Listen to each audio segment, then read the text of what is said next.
சுமார் 3000 வருடங்களுக்கு முன்பு மூசா நபி அலைஹிஸ்ஸலாம் அவர்கள் தான் கையில் வச்சிருந்த கோலை உயர்த்தும் போது அந்த கடலே ரெண்டாக பிரிஞ்சு அவங்களுக்கு வழி விட்டுருக்கு. அந்த வழியை பயன்படுத்தி மூசா நபி அலைஹிஸ்ஸலாம் அவர்களும் அவங்களோட ஆதரவாளர்களும் தப்பிச்சு அடுத்த பக்கம் போயிடறாங்க. அவங்கள பின்தொடர்ந்து வந்த கொடுங்கோல் அரசன் ஃப்ரௌனும் அவனோட படையும் அந்த கடலில் கடக்கும்போது அந்த கடல்லையே மூழ்கடிச்சு இறந்தும் போகிறாங்க. இது வெறும் மித்தலாஜிக்கல் ஸ்டோரி கிடையாது.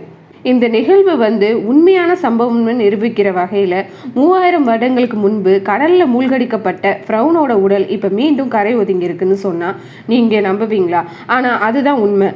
அன்னைக்கு கடலில் மூழ்கடிக்கப்பட்ட அந்த ஃப்ரௌனோட உடல் இப்போ மீண்டும் கரை ஒதுங்கியிருக்கு. ஈஜிப்டில் இருக்கிற royal mummies of the Egypt மியூசியமில் பலத்த கண்காணிப்போட பாதுகாக்கப்பட்டும் வருது.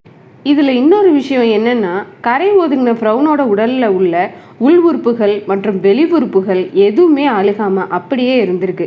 இது எப்படி சாத்தியம் அப்படின்னு இப்போ வரைக்கும் எந்த ஒரு சயின்டிஸ்டாலையுமே சரியான விளக்கம் கொடுக்க முடியலை. ஆனால் இதற்கான விடை இஸ்லாமியர்களோட புனித நூலான அல் குரானில் குறிப்பிடப்படுது. அது மட்டும் இல்லாமல் நீர், நிலம், நெருப்பு, ஆகாயம், காற்றுன்னு பஞ்சபூதங்கள் எதுவுமே இந்த கொடுங்கோல் அரசன் ஃப்ரௌனோட உடலை எதுவுமே ஏற்றுக்கொள்ளாமல் இருக்குது. ஃப்ரௌனை பற்றின பல உண்மைகள் புனித நூலான குரானில் தெரிய வருது. யார் இந்த ஃப்ரௌன்? பஞ்சபூதங்கள் ஏற்றுக்கொள்ளாத அளவுக்கு இவன் அப்படி என்ன பாவம் செஞ்சாங்கிறத 3000 வருடங்களுக்கு முன்பு நடந்த சம்பவத்தை பற்றி தான் நம்ம இந்த வீடியோவில் பார்க்க போகிறோம். வாங்க வீடியோக்குள்ளே போகலாம். தொடங்கின ஆண்டு 1897 ஈஜிப்டில் இருக்கிற ரெட்சியில் ஒரு மர்மமான உடல் கரை ஒதுங்கியிருக்கு. அந்த உடல் இப்போ வாழ்ந்து வரும் மனித உடல் மாதிரியே இல்லை. அந்த உடல் அமைப்பு, முகபாவனை எல்லாமே வித்தியாசமாக இருந்திருக்கு. இதை பார்த்து பயந்து போன அந்த பகுதியில் வாழ்ந்த பழங்குடி மக்கள் உடனே இதை அரசாங்க அதிகாரிகளுக்கு தெரியப்படுத்துகிறாங்க. பிறகு அங்கு வந்த அரசாங்க அதிகாரிகள் அந்த உடலை கொண்டு போய் பிரேத பரிசோதனைக்கு உட்படுத்துகிறாங்க. அந்த பிரேத பரிசோதனைக்கு அப்புறம் மருத்துவர்கள் என்ன சொல்கிறாங்கன்னா, இந்த உடல் இன்றைக்கோ நேத்தோ இறந்து போன உடல் கிடையாது. இந்த உடலை விட்டு உயிர் பிரிஞ்சு பல 100 வருடங்கள் ஆகுது அப்படின்னு ஒரு அதிர்ச்சிகரமான தகவலை சொல்கிறாங்க. இந்த விஷயம் தெரிஞ்ச ஈஜிப்டில் உள்ள எல்லா மம்மி ஆர்கியாலஜிஸ்ட்டும் அங்கே ஆராய்ச்சியும் செய்ய ஆரம்பிக்கிறாங்க. இந்த உடல் ஈஜிப்ட் ஆண்ட கடைசி மன்னரான ஃப்ரௌனோட உடல்னு தெரிய வருது. 3000 வருடங்களுக்கு முன்னாடி இறந்து போன ஃப்ரௌனோட உடலில் வெளித்தோலில் இருந்து உள் உறுப்புகள் வரைக்கும் எதுவுமே அழுகாமல் அப்படியே இருந்திருக்கு. இது எப்படி சாத்தியம் அப்படின்னு இப்போ வரைக்கும் எந்த ஒரு அறிவியல் ஆராய்ச்சியாளர்களாலையும் சரியான விளக்கம் கொடுக்க முடியலை. இந்த மர்மத்துக்கான விடையை கண்டுபிடிக்கிற முயற்சியில் ஒட்டுமொத்த அறிவியல் உலகமே அதிர்ச்சியில் இருக்காங்க. மேற்கொண்ட அந்த உடலை தொடர்ந்து ஆராய்ச்சி பண்ணின எந்த ஒரு அறிவியல் ஆராய்ச்சியாளர்களாலையும் சரியான காரணத்தை கண்டுபிடிக்க முடியாததால் அந்த உடலை கொண்டு போய் ஈஜிப்டில் இருக்கிற ஒரு மியூசியத்தில் வைக்கிறாங்க. கிட்டத்தட்ட 80 வருஷங்கள் அந்த உடல் அந்த மியூசியமில் தான் இருந்திருக்கு. அதுக்கப்புறம் 1981 பிரான்ஸ் கவர்மெண்ட் ஃப்ரௌனோட உடலை மறுபரிசோதனை செய்ய முடிவு பண்ணுறாங்க. பிரான்ஸ் மம்மிஸோட ஹெட்டான டாக்டர் மோரிஸுங்கிறவர் தலைமையில் சிறப்பு குழுவை நியமிக்கிறாங்க. அதுக்கப்புறம் பிரான்ஸ் மற்றும் ஈஜிப்ட் கவர்மெண்ட் ஒத்துழைப்போட ஈஜிப்ட் ஆண்ட மாபெரும் கடைசி மன்னன் ஃப்ரௌனோட உடலை பிரம்மாண்டமான ராஜ மரியாதையோட பிரான்ஸுக்கு கொண்டுட்டு வராங்க. பிரான்ஸுக்கு கொண்டுட்டு வந்த ஃப்ரௌனோட உடலை டாக்டர் மோரிஸ் அவங்கக்கிட்ட இருந்த நவீன தொழில்நுட்ப கருவிகளெல்லாம் வச்சு பல கட்ட ஆராய்ச்சிகளை மேற்கொள்கிறாரு. அவராலேயே இந்த உடல் அழுகாமல் இருக்கிறதுக்கு உண்டான காரணத்தை கண்டுபிடிக்க முடியலை. அப்போ தான் அந்த குழுவை சேர்ந்த ஒரு சக ஆராய்ச்சியாளர் ஒருத்தர் டாக்டர் மோரிஸ் கிட்ட என்ன சொல்கிறாரு அப்படின்னாக்க, இந்த ஃப்ரௌனை பற்றி இஸ்லாமிய புனித நூலான அல் குரானில் இவரை பற்றின குறிப்பு இருக்குது. அதில் நீர், நிலம், நெருப்பு, ஆகாயம், காற்றுன்னு பஞ்சபூதங்கள் எதுவுமே இந்த ஃப்ரௌனோட உடலை தீண்டாதுன்னு குறிப்பிட்டிருக்கிறாங்க அப்படின்னு மோரிஸ் கிட்ட சொல்கிறாரு. அதை கேட்ட டாக்டர் மோரிஸ் இதெல்லாம் அறிவியலுக்கு எதிரான கட்டுக்கதைகள் அப்படின்னு சொல்கிறாரு. இதையெல்லாம் நான் நம்ப மாட்டேன் அப்படின்னு சொல்லிட்டு மறுபடியும் அவரோட ஆராய்ச்சியை இன்னும் தீவிரமாக மேற்கொள்கிறாரு. ஒரு கட்டத்தில் அந்த ஆராய்ச்சியோட முடிவு நாளும் நெருங்குது. அப்பவும் மோரிஸால் எதுவுமே கண்டுபிடிக்க முடியலை. கடைசியாக வேறு ஆப்ஷனே இல்லாத மோரிஸ், சரி குரானில் இந்த ஃப்ரௌனை பற்றி அப்படி என்ன தான் சொல்லியிருக்காங்க தெரிஞ்சுக்க குரானை கையில் எடுத்து அதில் ஃப்ரௌனோட கதையை ஆரம்பிக்கிற முதல் பக்கத்தை படிக்க ஆரம்பிக்கிறாரு. டாக்டர் மோரிஸ் குரானில் என்ன படிச்சிருக்கிறாருங்கிறத நம்ம இப்போ பார்க்கலாம். எல்லா வளங்களும் நிறைந்திருந்த செல்வ செழிப்பான மாபெரும் எகிப்து தேசத்தை ஆண்ட கடைசி மன்னன் தான் ஃப்ரௌன்.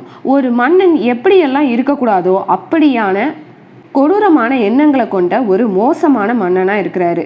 பல ஆயிரக்கணக்கான மனிதர்களை அடிமைப்படுத்தி அவங்களுக்கு சரியாக உணவு உண்ணக்கூட தராமல் தனக்கான வேலைகளை செய்ய வச்சு சர்வாதிகாரத்தோட உச்ச நிலையில் இருந்திருக்கிறாரு. ஃப்ரௌன் என்றைக்குமே கடவுளை மதித்தது கிடையாது. தான் கடவுள், அனைத்து மக்களும் அவரை தான் கடவுளாக வழிபடணும் அப்படிங்கிற ஒரு எண்ணத்தில் அந்த அடிமை மக்களை வச்சு அவரோட மிகப்பெரிய உருவ சிலையை வச்சு அவரை வழிபட சொல்லி கடவுளாக வழிபட சொல்கிறாரு. ஒரு நாள் ஃப்ரௌன் தூங்கிட்டு இருக்கும்போது எந்த மக்களை அவன் அடிமைப்படுத்தி வச்சிருந்தானோ அந்த மக்கள் இருக்கிற திசையில இருந்து ஒரு மிகப்பெரிய நெருப்பு பந்து பறந்து வந்து அரண்மனையில் விழுகுது. அவனோட அரசாட்சியை கவிழ்ற மாதிரி அவனுக்கு ஒரு கனவும் வருது. இதனால் பயந்து போன ஃப்ரௌன் அவனுக்கு ஜோசியத்தில் நம்பிக்கை இருந்ததால் அடுத்த நாள் காலையில் அவன் நாட்டில் இருக்கிற எல்லா ஜோசியக்காரங்களையும் வர சொல்லி தனக்கு வந்த கனவுக்கான விளக்கத்தை கேட்குறாரு. அந்த ஜோசியக்காரர்கள் கணிப்புப்படி அவங்க சொன்னது என்ன அப்படின்னாக்க, இனி வரும் காலங்களில் இந்த அடிமை கூட்டத்தில் பிறக்கிற ஒரு ஆண் குழந்தையால தான் உன்னோட அழிவு ஏற்பட போகுது அப்படின்னு சொல்கிறாங்க. இதை கேட்டு பயந்து போன ஃப்ரௌன் இது வரைக்கும் வரலாற்றிலே எந்த ஒரு மன்னனும் செய்யாத ஒரு கொடூரமான செயலை செய்ய துணிகிறாரு. ஜோசியர்கள் சொன்ன குறிப்பிட்ட காலத்தில் எகிப்தில் பிறக்கிற எல்லா ஆண் குழந்தைகளையும் கொல்ல சொல்லி உத்தரவும் விடுறாரு. இதனால் எகிப்தில் பிறக்கிற பல ஆண் குழந்தைகள் ஈவு இறக்கமே இல்லாமல் வெட்டி வீசப்படுறாங்க. ஒவ்வொரு நாளும் எகிப்தில் குழந்தைகளோட கதறல் சத்தம் கேட்க ஆரம்பிக்குது. பல ஆயிரக்கணக்கான குழந்தைகளை கொன்ன ஃப்ரௌன் எந்த ஒரு குழந்தைய பிறக்கவே கூடாதுன்னு நினைச்சானோ அந்த குழந்தை இறைவனோட ஆசீர்வாதத்தால் பாதுகாப்பாக பிறக்குது. அந்த குழந்தை தான் மூசா நபி அலைஹிஸ்ஸலாம் அவர்கள். பிறந்த குழந்தைய ஃப்ரௌனோட ஆட்கள் நெருங்குவதற்கு முன்னாடியே குழந்தையோட தாய் குழந்தைய ஒரு கூடையில் வச்சு நைல் நதியில் விட்டுடுறாங்க. நைல் நதியோட நீரோட்டத்தில் பயணிச்ச அந்த குழந்தை கடைசியில் ஃப்ரௌனோட அரண்மனைக்கு பக்கத்தில் சேருது. குழந்தையோட தெய்வீக முகத்தை பார்த்த ஃப்ரௌனோட மனைவி தங்களுக்கு குழந்தை இல்லாததால் அந்த குழந்தைய ஃப்ரௌனோட அனுமதியோட வளர்க்க ஆசைப்படுறாங்க. தன்னோட அரண்மனையிலேயே சொந்த மகனாக வளர்ந்தும் வர்றாங்க. பிறகு நாட்களும் கழிய ஆரம்பிக்குது. குழந்தை மூசா நபி அலைஹிஸ்ஸலாம் அவர்கள் வளர்ந்து தன்னோட வாலிப பருவத்தை அடையிறாங்க. வாலிபரான மூசா நபி அலைஹிஸ்ஸலாம் அவர்கள் ஃப்ரௌனோட சர்வாதிகாரமான ஆட்சி முறையை சுத்தமாக அவங்களுக்கு பிடிக்கல. ஒரு கட்டத்தில் மூசா நபிக்கு இறை செய்தி கிடைச்சி மூசா நபி ஃப்ரௌன் கிட்ட போய் சொல்கிறாங்க. என்னன்னா, ஃப்ரௌன், இறைவனின் ஆணைப்படி நீ உன்னோட சர்வாதிகார ஆட்சியை இப்போவே கைவிட சொல்கிறாங்க. நீ அடிமைப்படுத்தி வச்சிருந்த ஆயிரக்கணக்கான பனு இஸ்ராயல் மக்களை விடுவிக்குமாறும் சொல்கிறாங்க. இது நடக்கலைன்னா நீயும் உன்னோட நாடும் கடுமையான பஞ்சத்துக்கு ஆளாவீங்க அப்படின்னு சொல்கிறாங்க. நீ இறந்த பிறகு உன்னோட உடல் கூட பஞ்சபூதங்கள் எதுவுமே தீண்டாது அப்படின்னு மூசா நபி அலைஹிஸ்ஸலாம் அவர்கள் சொல்கிறாங்க. ஆனால் ஃப்ரௌன் மூசா நபியோட சொற்களை அவமதித்து மூசா நபியை அரண்மனையை விட்டே வெளியேற்றுறாரு. இந்த சம்பவம் நடந்த சில நாட்களிலே எகிப்தில் கடுமையான பஞ்சம் நிலவுது. பல லட்சம் வெட்டுக்கிளிகள் கூட்டம் கூட்டமாக படையெடுத்து விவசாய நிலங்களை எல்லாத்தையும் சூறையாடுது. தவளைகள் கூட்டம் கூட்டமாக வருது. நைல் நதி முழுவதும் முதலைகளால் ஆக்கிரமிக்கப்பட்டு எகிப்து இரத்த ஆறு ஓடுது. அப்போ தான் ஃப்ரௌனுக்கு தெரிய வருது, மூசா நபி அலைஹிஸ்ஸலாம் அவர்கள் தான் கடவுளால் அனுப்பப்பட்ட இறை தூதர் அப்படின்னு. அது மட்டும் இல்லாமல் தன்னோட மரணத்திற்கு காரணமாக இருக்க போகிறதும் மூசா நபி தான் அப்படின்னு சொல்லி பயந்து ஃப்ரௌன் மூசா நபியை கொல்ல தன்னோட ஒட்டுமொத்த படையும் திரட்டி கொண்டுட்டு போகிறான்.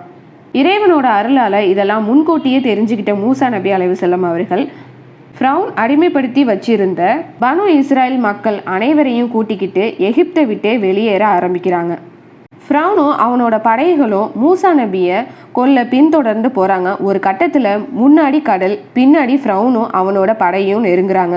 மூசா நபியும் அவங்களோட பனு இஸ்ராயல் மக்களும் போக வழி இல்லாமல் இருக்கிறாங்க.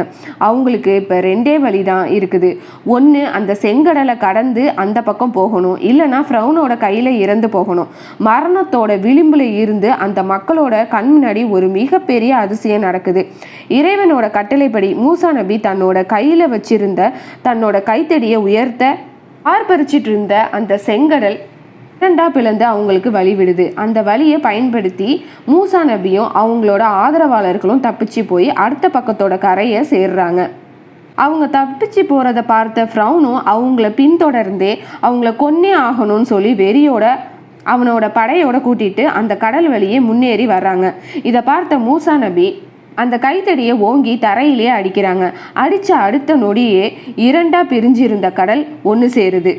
அந்த ஆழி பேரலையில் சிக்கி ஃப்ரௌனும் அவனோட படையும் அந்த கடல்லே மூழ்கடிக்கப்பட்டு இறந்தும் போகிறாங்க. இதோட டாக்டர் மோரிஸ் படித்து முடிக்கிறாரு. ஃப்ரௌனோட உடல் செங்கடலில் கரை ஒதுங்கினதுக்கு அப்புறமா அவனோட உடல் அழுகாமல் இருக்கிறதுக்கும் உண்டான விடையை அல்குரான்ல இருந்து தெரிய வருது அப்படிங்கிறத அவர் தெரிஞ்சுக்கிறாரு.